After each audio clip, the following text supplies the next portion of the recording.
شاب متعدد اللغات والثقافات، قدم للعالم أشهر منصة للتواصل الاجتماعي. شكون هو مارك وكيفاش أسس الفيسبوك وعلاش؟ وشكون اللي دعمو؟ أشنو الهدف ديال مارك من خلال الفيسبوك؟ واش الفيسبوك هو منصة تواصل اجتماعي كما كنعتقدوا، ولا الهدف ديالو كبر من هكا؟ أشنو هي الأسرار والخبايا اللي كيخفيها فيسبوك؟ وشكون هو مارك وفين تزاد وكيفاش كيعيش وكيفاش درس علم النفس والحاسوب؟ وشنو هي الأسرار والخبايا اللي ما كيعرفوهاش بزاف ديال الناس على مارك زوكربيرغ؟ هادشي كامل والمزيد من المعلومات والاسرار والخبايا غنعرفوهم في هذا الفيديو. تابعوا معايا الفيديو حتى الاخر وما تنساوش ديروا لي واحد لايك، ويلا نبداو على بركه الله. تزاد مارك في عام 1984 في ولايه نيويورك. العائله ديالو يهوديه، وسميتو ادوارد طبيب ديال السنان، ومو سميتها كارين طبيبه نفسيه. عنده 3 ديال الخواتات، راندي ودونا واريال. مارك عاش في بدايه حياته ملحد، ولكن مؤخرا خرج بواحد التصريح كيقول فيه انه ما بقاش ملحد، وكيقول ان الدين هو الاساس والالحاد هو افكار غبيه. مارك كانت الطفوله ديالو متميزه، كان كيحماق على شي حاجه سميتها الحاسوب واي حاجه كتعلق بالحاسوب، وكان كيحب البرمجه وخاصه وسائل الاتصال والالعاب. طور بزاف ديال الالعاب والبرامج،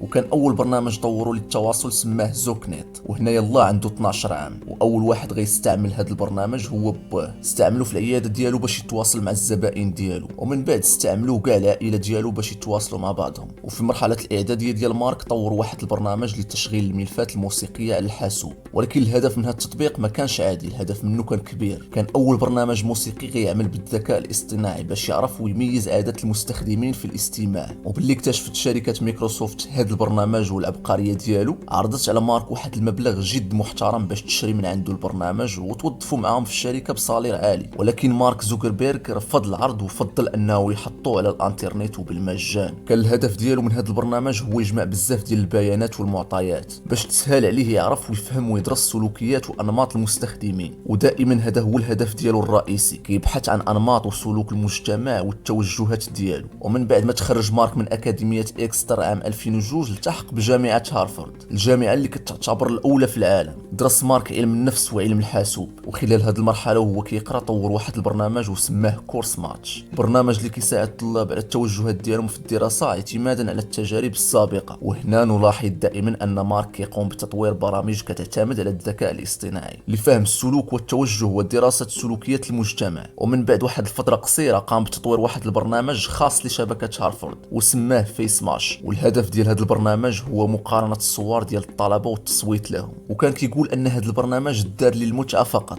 ومن بعد ما طلق هذا البرنامج انتشر بواحد السرعه خياليه، ومن كثره ما دخلوا ليه الناس بزاف تبلوكا الموقع وسبب لهم مشاكل في شبكه هارفارد ومشاكل في الاتصال. ومن بعد 4 ديال السوايع فقط حيدوا هذا البرنامج بسبب كثره الشكايات اللي جات من الطلاب، بسبب ان البرنامج باللي كثر عليه الضغط ولا غير كيحمل في صور المستخدمين بلا ما يديروا هما حتى شي حاجه. وتسبب المارك بمشاكل كبيره، ولا متهم بانتهاك قواعد الخصوصيه والوصول الى امن المعلومات. وبسبب الشهره اللي حققها موقع فيس ماش، تواصلوا مع مارك 3 ديال صحابه وطرحوا عليه واحد الفكره واعره، انهم يطوروا واحد الموقع خاص بالشبكات الاجتماعيه ويسميوه هارفارد كونكشن. هذا الموقع كيقوم باستخدام شبكه طلاب هارفارد باش يطوروا واحد الشبكه تعارفيه بين الطلاب. وهنا الفكره عجبت مارك بزاف، ولكن المفاجاه هو انه رفض الفكره تماما. ولكن مع الوقت تبين ان مارك سرق الفكره اللي عرضوا عليه هذوك الاصدقاء، وبقى خدام عليها هو 3 ديال صحاب اخرين، ادواردو سافيري وداستين موسكوفيتس وكريس هافيس، وبلا ما يعرف حتى شي واحد اخر، يعني بقاو خدامين في السر. وفي عام 2002 اعلن مارك على واحد الموقع للتواصل الاجتماعي خاص بالطلاب ديال جامعه هارفارد، وسمى هذا الموقع ذا فيسبوك.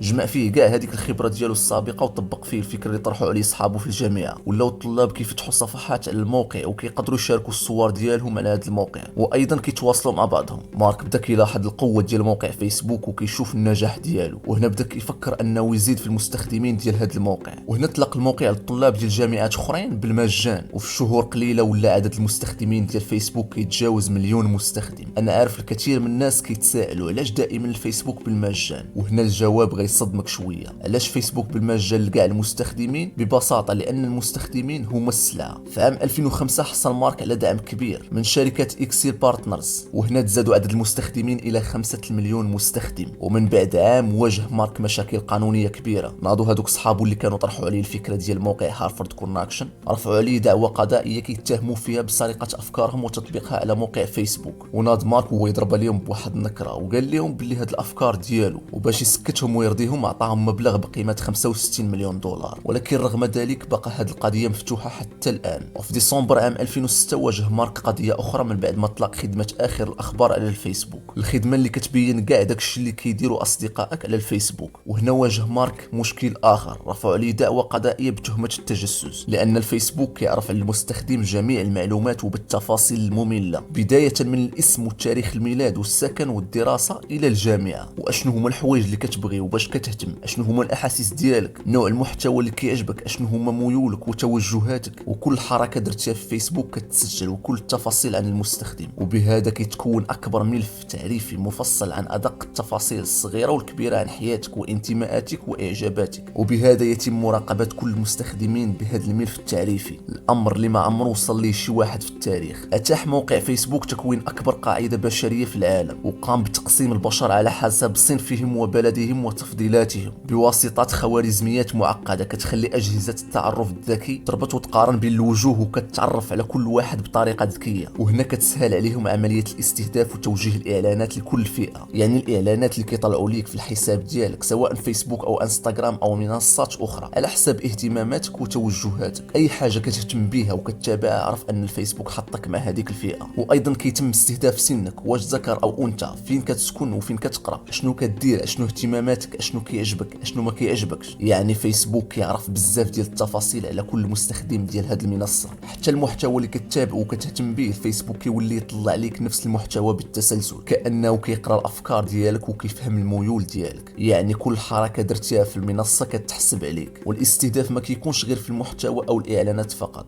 بل كيتستعمل الأمور كبر من هذا الشيء. في عام 2010 تجاوز عدد المستخدمين ديال فيسبوك نص مليار شخص، ولا فيسبوك المنصة الأولى للتواصل الاجتماعي في العالم. وبذلك تحولت معها شركة مارك إلى مؤسسة عملاقة، وخادت فيسبوك واحد المكانة كبيرة في العالم، وصبحت أكبر أرشيف في العالم كيحتوي على معلومات المستخدمين بالتفاصيل وبالمجان. كيقدم المستخدم كل المعلومات ديالو الفيسبوك براحة صدر وراحة تامة. هذا الشيء اللي خلى جهاز الاستخبارات الأمريكية تربط علاقة سرية مع شركة فيسبوك بواسطة شركة انتل الإسرائيلية لتطوير التكنولوجيا الفائقة والأسلحة المتطورة، اللي كيعتقدوا بزاف ديال الناس أنها شركة لتطوير المعالجات والشرائح الإلكترونية فقط. وتدخلت شركة ضاربة وكالة الدفاع المتقدم ومشاريع البحوث اللي تأسست مع وكالة ناسا، تدخلت في تطوير منصة فيسبوك، وتم تعيين أكثر من 4000 مهندس وخبير نفسي وتقني باش يطوروا موقع فيسبوك أكثر ويربطوه بمعطيات التلاعب بالعقل الباطني باش يدفعوا المستخدم يكشف عن التوجهات والميول ديالو بسهولة. وهنا الأمر اللي غيجيكم غريب شوية هو أن مارك زوكربيرغ